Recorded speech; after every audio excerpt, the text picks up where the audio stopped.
Mysore was one of those places I had been wanting to visit for a long time, and of course, the first place on our list was the iconic Mysore Palace. The moment we reached here, the first thing that caught my attention was how grand the palace looked from the outside. It was this beautiful royal feel, and honestly, pictures don't really do justice to how huge and detailed the palace actually looks in person.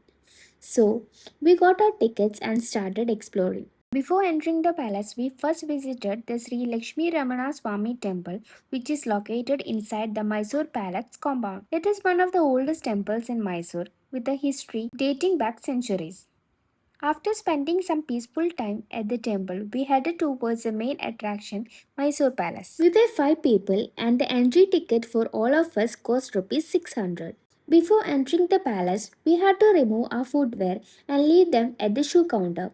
I think there was a small charge for keeping the footwear there as well. Once we entered, the whole atmosphere felt completely different. The palace was designed in the Indo-Saracenic style, which beautifully combines Indian, Islamic, Hindu, Gothic, and neoclassical influences.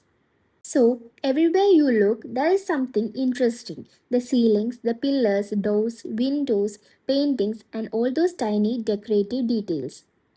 I kept wondering how they managed to create something this detailed more than 100 years ago. And the interesting part is that the palace we see today is not actually the original palace. The earlier wooden palace was destroyed by a fire in 1897, and the present palace was built afterwards.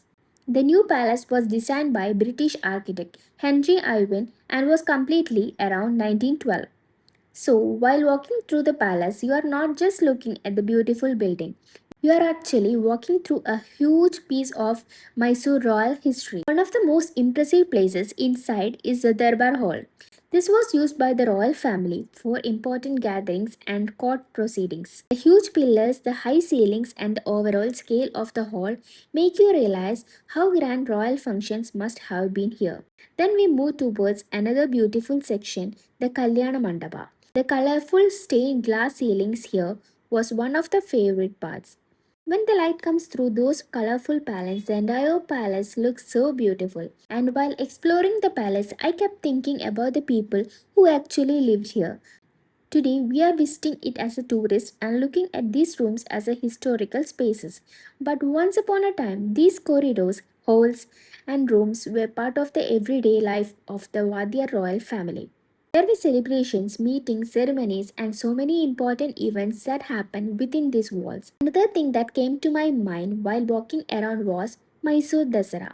We all have seen those beautiful pictures of Mysore Palace completely illuminated with thousands of light during Dasara. Even though we are not visiting during Dasara, standing in front of the palace made me imagine how beautiful this entire place must look when it lights up. And there was another little connection that made this visit even more interesting for me. That is movies. We have seen this royal architecture and the Mysore atmosphere in films and songs. So being here in person gave me that little feeling of movie nostalgia. As we continued walking, we came across more beautiful paintings, old photographs, decorative pieces, and royal interiors. Every room had a different look. There were so many colors, patterns, and details that it was almost impossible to take everything in at once. It's not just about the palace being beautiful, it's a combination of history, architecture, culture, and the stories connected to this palace that makes it special. For people who love history, this is obviously a real interesting palace. But even if you're not a history person, I think you will still enjoy walking through the palace because there is so much to see. And if you're visiting Mysore for the first time, I would definitely keep the palace at the top of your list. There were so many little details that I couldn't include everything in this video. After spending all the time inside the palace, we finally headed out. But our Mysore day wasn't over yet because I wanted to see a completely different side of the city. So, instead of going through back, we decided to explore a local market in Mysore. And just like that, the vibe completely changed. A few minutes ago, we were walking through this grand royal palace surrounded by beautiful architecture and history. And now, we are in the middle of the busy local streets of Mysore. We didn't really have a big shopping plan. We just wanted to walk around, see the local market, and experience a little bit of everyday Mysore. There were small shops, local vendors, fruits, snacks, spices, and so many different things everywhere.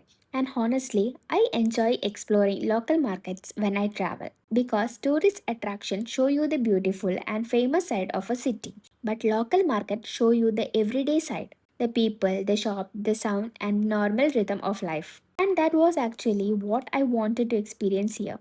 The palace showed us the royal side of Mysore. The local market showed us the everyday side of Mysore.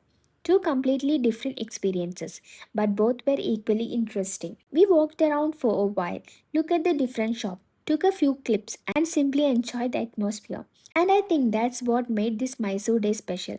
It wasn't just about visiting one famous attraction, it was about seeing different sides of the city, its history, its architecture, its culture, and its everyday life. So, this was a little journey from the Mysore Palace to the local streets of Mysore. And honestly, it was such a beautiful experience. If you enjoyed coming along with us, don't forget to like the video and subscribe to the channel. I will see you in the next vlog. Until then, bye.